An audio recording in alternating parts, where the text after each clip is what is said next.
Chapter 5, The Shadow Warriors.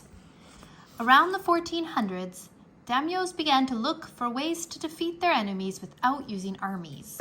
They started hiring ninjas for jobs that they wanted to be kept secret. Unlike samurai, ninjas didn't devote themselves to just one master. They worked for whoever paid them. Over the years, there have been folktales about the ninjas' magical powers. Some stories claimed that they were invisible or could turn into animals or fly. These things aren't true. Over the years, it has been hard to learn much about the real ninjas because they worked undercover. A big part of their story will probably remain a secret forever.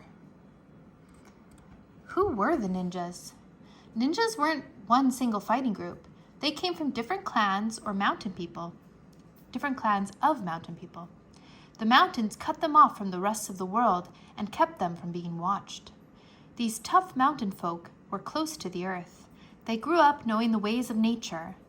All of this helped them in their work, especially in guerrilla warfare.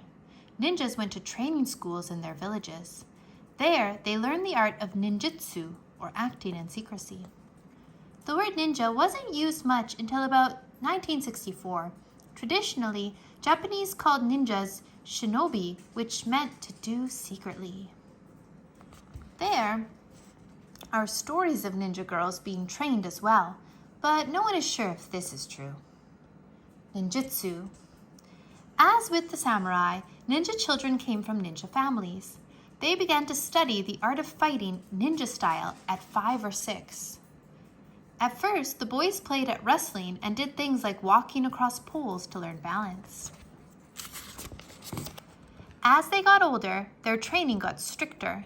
Ninjas didn't need super strength. What they needed was to control their bodies and move without making a sound.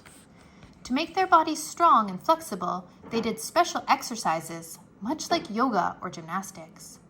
Ninja students learned to fight with a wooden staff called a bow. They also worked hard at learning how to throw knives, swim, run, and climb ropes. To practice breaking into buildings, young ninjas climbed high walls and crossed over roofs. To learn self-control, these ninjas in training climbed tall trees and sat in them for a long time without moving. But that wasn't all. They also learned how to jump from one high place, such as a building or a tree, to another. And they learned how to make medicines, poison people, and blow someone up with explosives. Yikes! Sometimes they wore special padded shoes that helped them walk quietly. Ninja students practiced balance and strength by running up narrow boards that were propped against walls. Smoke and light. In some movies, ninjas disappear in a puff of smoke. They really had special smoke pots called noroshis. When they lit them, clouds of smoke filled the air, and no one could see what the ninjas were up to. At times, ninjas also set off explosives to distract people. When ninjas needed light for a job, they carried a bucket with a candle in it. The candle was in a special holder that kept it upright no matter which way they turned the bucket.